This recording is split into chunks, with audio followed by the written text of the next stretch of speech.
Hey, Facebook, what's up? So listen, um, since my last transmission, I've had a couple of people come back to me and tell me about this black female police chief that has been forced to resign over in Virginia, right? So I've had a couple of people tell me, this is the bigger story and what's up with that. So I'm just going to come on real quick because y'all won't leave me alone.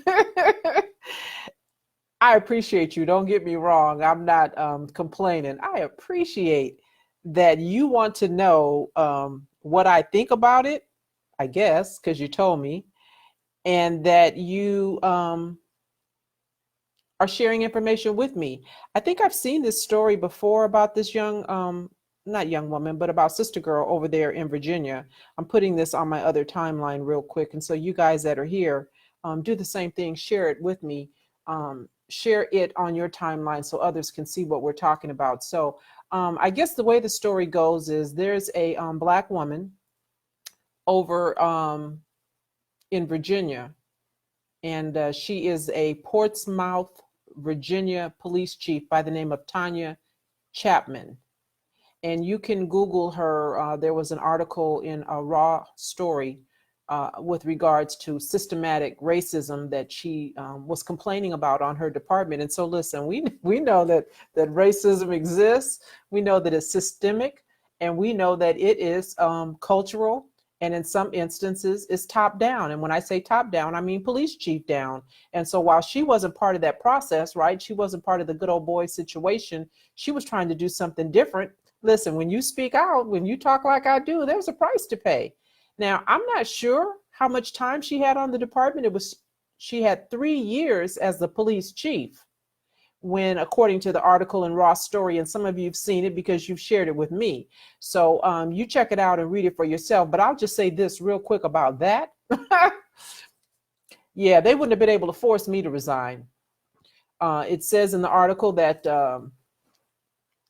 she was told if she didn't resign that she would be fired. And I'm trying to see real quickly who it is that said that to her about firing her. But it was the city manager over there. So the city manager, her name is Lydia Pettis Patton, and she asked, probably very nicely, for her resignation. And she said that if she didn't sign this pre-written letter that had been drafted for her in her resignation, that the city manager said, then I'll just terminate you. And it says that she was also offered 2 months of salary. Listen, 2 months of salary, that would probably be insulting. I'm thinking you're gonna have to give me a whole lot more than that to shut me up and get me out of here.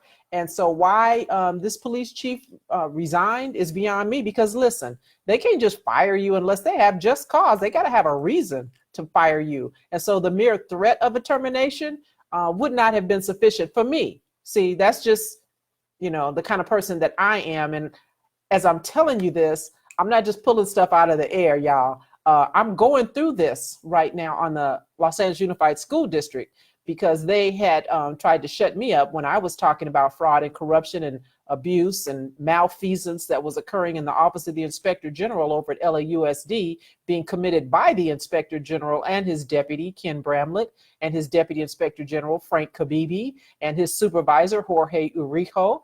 Yeah, when I went to Michelle King, the first Black female superintendent of the LAUSD, and told her, you got winged monkeys flying around on the 12th floor, which is where the IG's office is.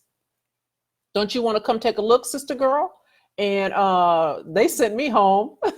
They sent me home with pay for 6 months while they drummed up some foolishness to fire me because I wasn't going to quit. They sent me a letter offering me to resign and said, we'll continue to pay you. Promise you won't look for work here again. Just be very, very quiet. Stop blogging about it, because if you Google Cheryl Dorsey, LAUSD, you'll see all of the writings that I was doing when they were trying to get me to resign. And I said, I'm not going to do it. You're going to have to fire me. And so they did. And so now we're in the midst of litigation. See, that's what happens when people fire you and they don't have a real reason to fire you, because they offered me 6 months of pay, which they were going to give me anyway, because they sent me home while they were trying to drum up charges. And so I wound up getting that 6 months of pay. I didn't shut up, but what I did do was I got an attorney. I don't have a lot of coin. I'm not Jussie Smollett, but I got a good attorney and I'm a damn good investigator. And so he didn't need to hire one because I was his investigator. I presented a package to him and all he had to do was put a bow on it. So why this sister girl decided to buckle to the pressure, I don't know. I don't know. But if they had cause to fire her, then she should have made them fire her. Shit, if you can name that tune in 4 notes, then damn it, name that tune, right? I'm dating myself. You guys remember that old show that was on TV, Name That Tune, right? See, that's the kind of girl I am. I'm just not going to roll over. And so if this woman, this Chapman lady, had been in law enforcement for some years, and it sounds like she understands what she's dealing with, and she knows the system. I don't know why she let them break her back. I don't know why she let them break her back. And so, because listen, here's the thing, you guys, and this is why I wrote my other book, Black and Blue. Let me just turn to it. Let me just turn to it and show you my other book that I wrote, Black and Blue, The Creation of a Whistleblower, right? This book I wrote about LA Unified School District and all that's going on with me in the LA Unified School District. Now, listen, you see my book, right? But LAUSD, I know you guys follow me on social media. So yeah, it's not public yet. You can't get it. But if you want to read it, LAUSD, because I know you follow me on social media.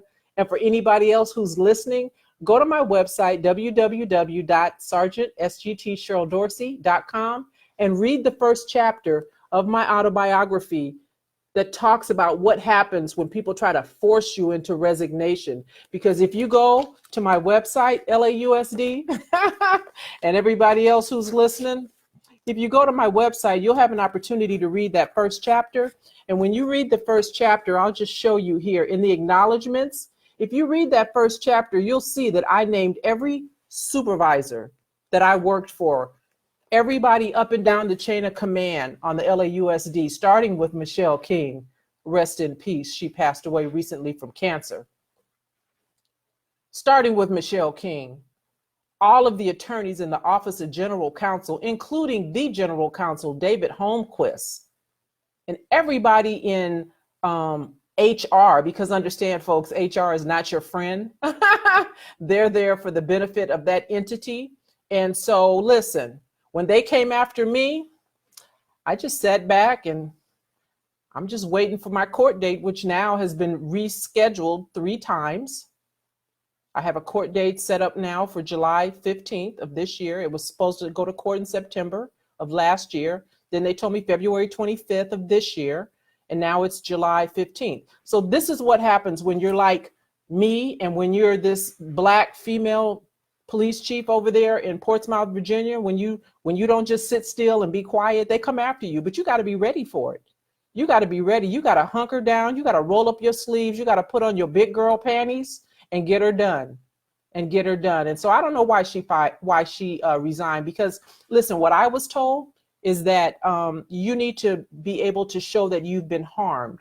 So understand this, people. If anybody out there is listening to me and you are going through something with your employer, what I was told by many attorneys before I found the one, Robert Stanford Brown, attorney Robert Stanford Brown, who's representing me in this matter. Check him out in LA if you need a good attorney. What I was told is that you have to show that you've been harmed financially. And while I had certainly been harmed emotionally, physically, and ultimately financially, I needed them to fire me. And so there was no way in hell that I was going to quit. No way. And so, you know, now that she resigned, I don't know if she can show that she's been harmed. I don't know. Hope she'll get a good attorney and hope she's ready to fight. But, you know, this stuff that she's going through over there on that department is not unique to law enforcement, you guys. I talk about this all the time. And so, again, why she resigned, I don't know. Elo, you said she's a classmate of yours, and I know her well. She's a woman of high integrity. We're good friends, childhood. And there's more to this than we know. Okay, so clearly, there's some stuff going on with this black female. But y'all listen, if somebody is pressuring you and they're telling you they're gonna give you an extra an extra feather in your cap, do not fall for the okie doke. Listen,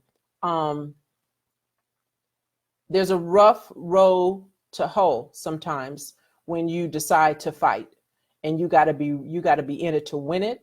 And you have to understand that it's a marathon and not a sprint, which is what I say all the time, which is why I wrote that book, The Black and Blue, The Creation of a Whistleblower, because I had gone through everything that LAUSD was trying to do to me. I had already gone through that on the LAPD. And I'm like, really, y'all?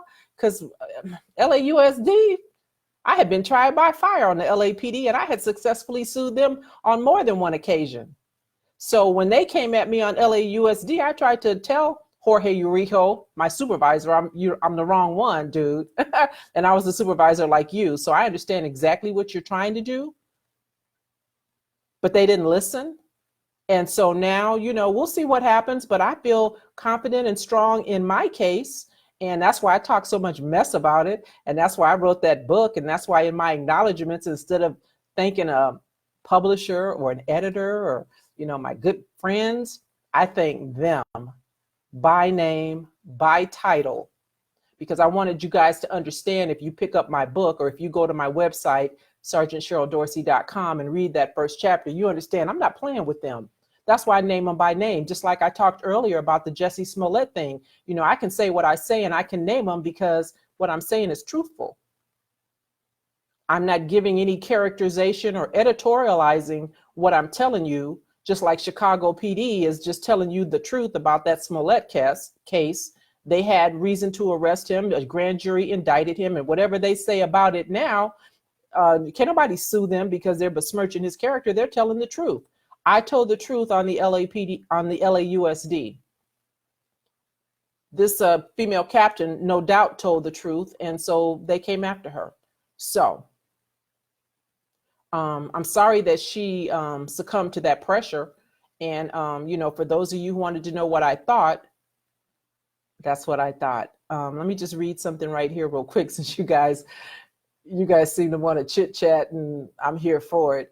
So Ty, you said people need to start investigating everything they have doubts about. Some attorneys can be helpful. Don't let anyone kick your butt. Yeah, absolutely.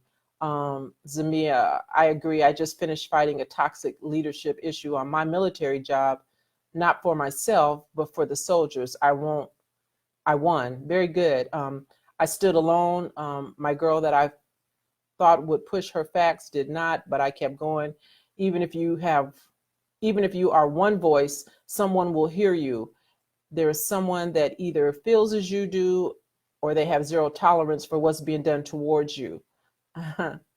Yeah. I'm a fighter, y'all. So look, listen, I said this all the time, when people talk to me or when I'm out speaking the way that I do, I'm the kind of girl, if you tell me no, then I must.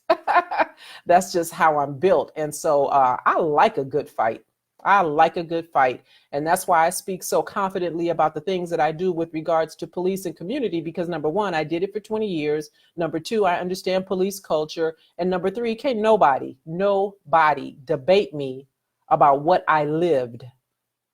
Very difficult to debate me about what I lived. And so I'm just not going to roll over. And I'm sorry that this lady did. And for anybody, like I said, who is listening to me, who has similar issues, or if you know somebody who knows somebody who going through some stuff, it's a marathon, it's not a sprint. And understand, when you get in it, you need to be in it to win it. You need to be in it to win it. So now I gotta go because my car service is coming to get me and scoot me over to CNN for Anderson Cooper. You guys, if you missed my earlier transmission, I'll be on CNN 5 p.m. Pacific time with Anderson Cooper. I've never been on CNN with Anderson Cooper before. So I'm excited to be in that time slot with him and let a whole new group of folks who don't know that Sergeant Dorsey speaks the way Sergeant Dorsey speaks. Yeah, it's a whole new group that's going to get to see me in that hour. So I'm excited about that. And, I will, when I get back, come back and chop it up with you guys and let you know how that went. But again, Black female captain over in Portsmouth, Virginia, was forced into resignation. Her name is Tonya Chapman. And I wish Sister Girl well. Some of you who've reached out to me, a couple of you have said that you know her well. Well, you know her and you know me. So if you feel so inclined and you think she might benefit by having a conversation with me, have her reach out to me. Have her reach out to me. My email address is sgtcherylddorsey@gmail.com. So if anyone knows former Police Chief Tonya Chapman in Portsmouth, Virginia, and let her know that she's not alone. I'm not alone. And there are others who speak the way that I do, and we would be willing to stand in solidarity with her. And I will certainly give her the benefit of my own experiences in the struggle, if you will, so that, maybe I might be able to say something that will resonate with her. So everybody who's excited about fired Black female police chief Tonya Chapman in Virginia, if you know her, send her this video, give her my email, and let's fix this together. Let's fix this together. Okay, you guys, see you in a bit. Be good. Be safe.